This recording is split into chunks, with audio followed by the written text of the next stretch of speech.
Assalamualaikum warahmatullahi wabarakatuh. Hai, apa kabar anak-anak?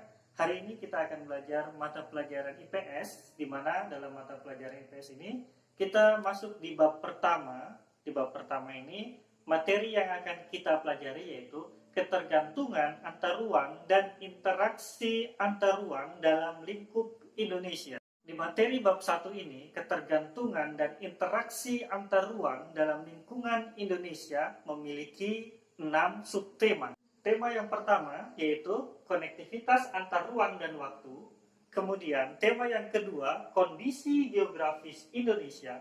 Tema yang ketiga, potensi sumber daya alam Indonesia. Tema yang keempat, keadaan penduduk Indonesia.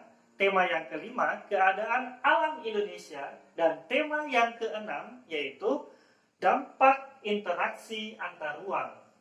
Dari keenam subtema yang Bapak sudah sampaikan tadi, ada satu subtema yang akan kita bahas, yakni tema 1, di mana tema 1 ini menjelaskan tentang konektivitas antar ruang dan antar waktu. Apa sih tujuan daripada kita mempelajari konektivitas antar ruang dan antar waktu? Tujuan daripada konektivitas antar ruang dan antar waktu, yang pertama, agar kita dapat memahami apa sih itu konektivitas antar ruang dan antar waktu. Kemudian, tujuan yang kedua, agar kita dapat mengetahui apa yang dimaksud dengan ruang. Dan tujuan yang ketiga, daripada pembelajaran konektivitas antar ruang dan antar waktu ini adalah agar kita dapat mengetahui atau kita dapat memahami tentang macam-macam ruang yang ada di permukaan bumi ini. Barusan kita sudah mempelajari tentang tujuan daripada konektivitas antar ruang dan antar waktu. Sekarang kita akan masuk di materi berikutnya, yakni apa sih itu konektivitas antar ruang dan antar waktu.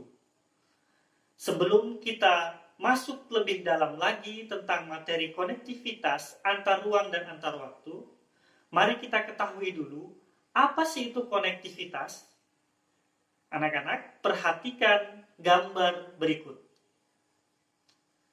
Gambar pertama menggambarkan tentang penebangan pohon secara liar. Kemudian, gambar kedua menggambarkan tentang sungai yang meluap. Gambar ketiga menggambarkan tentang daerah atau perkampungan yang terendam banjir. Nah, kita bisa lihat dari rangkaian gambar-gambar berikut, konektivitas adalah keterkaitan antara satu tempat dengan tempat yang lainnya. Tadi gambar itu menggambarkan penebangan pohon, sungai yang meluap, dan banjir.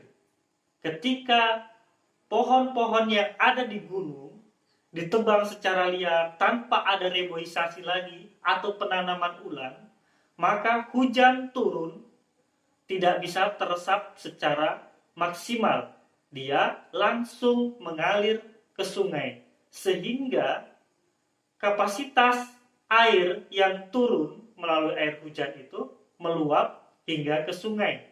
Nah, ketika sungai sudah tidak mampu lagi menampung debit air yang begitu deras atau begitu banyak, air akan membanjiri pemukiman. Air akan lebih banyak luapannya lagi ke daerah-daerah yang ada di hilir. Nah, sehingga terjadi banjir. Nah, inilah konektivitas antar ruang dan antar waktu. Satu contoh lagi. Ketika daerah Puncak Bogor itu adalah daerah yang kaya akan sumber daya tumbuhan berupa pohon-pohonan.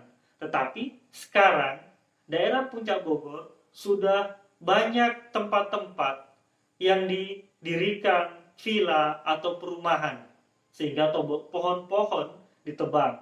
Ketika turun hujan, air langsung mengalir ke sungai dengan deras.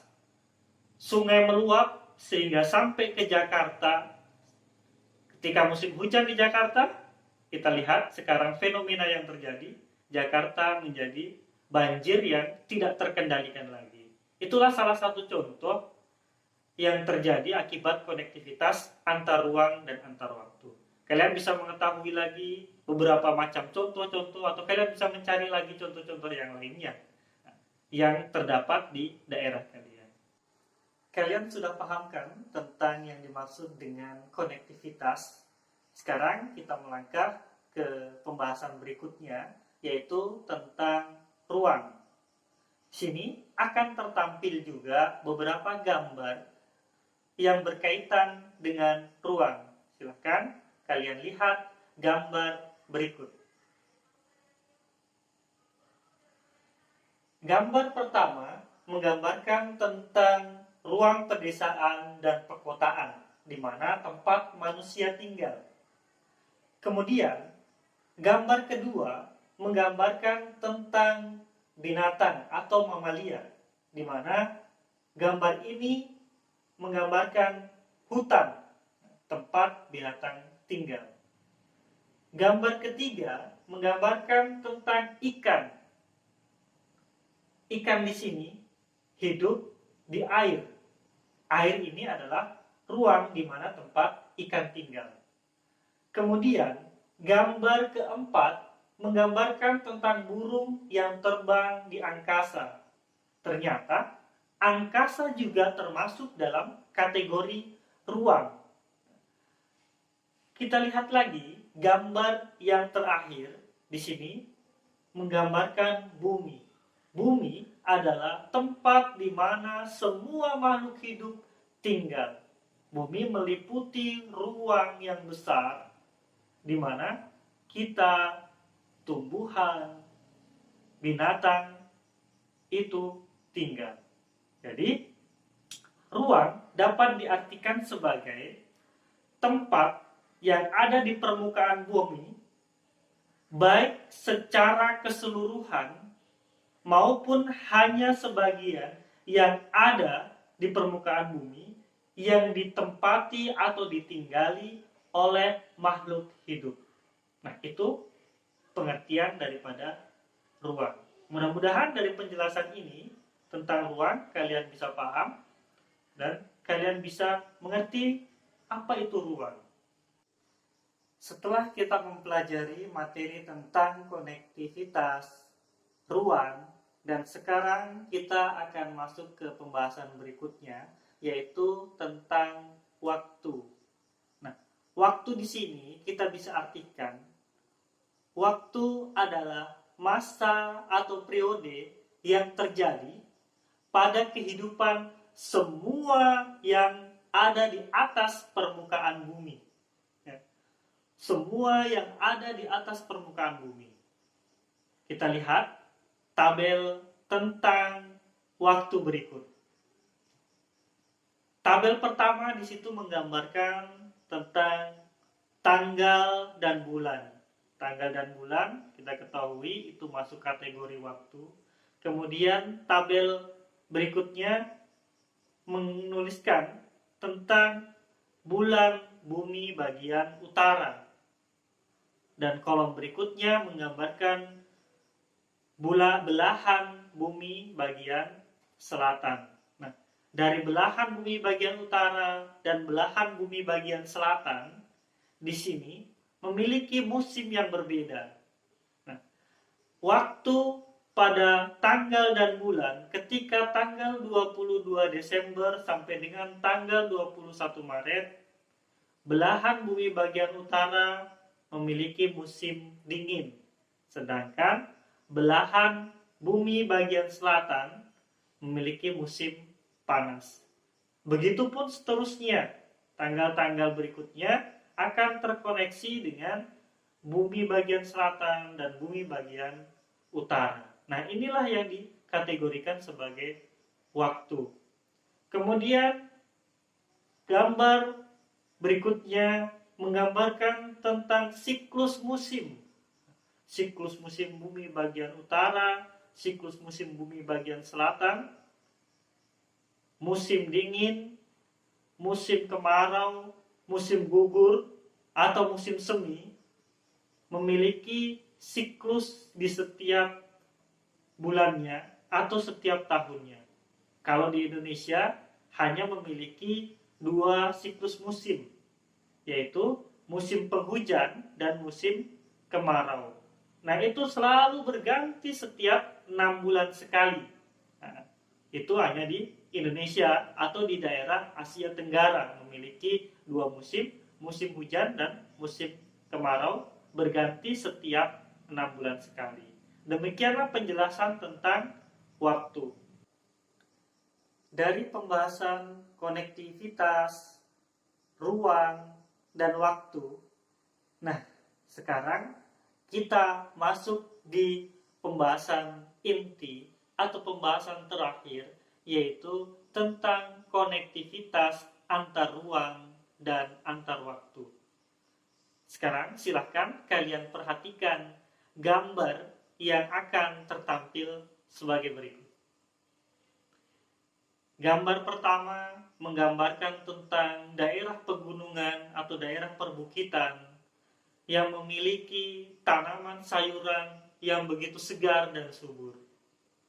Kemudian daerah kedua menggambarkan tentang daerah pantai atau daerah para nelayan yang menghasilkan ikan.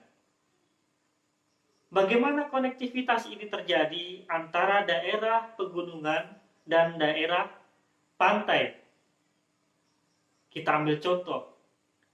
Daerah pegunungan, masyarakatnya sebagian besar atau hampir semua masyarakatnya menumpukan hidupnya di kebun atau di pertanian sayur. Sedangkan masyarakat di daerah pantai menumpukan hidupnya di sektor perikanan atau bekerja sebagai nelayan. Dua daerah ini memiliki konektivitas yang sangat erat. Orang pegunungan butuh akan yang namanya ikan.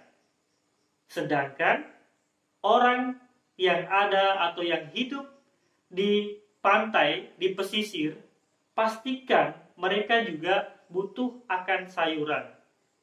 Nah, di sini terjadilah konektivitas atau keterkaitan antara dua daerah ini. Kemudian ada gambar berikutnya lagi.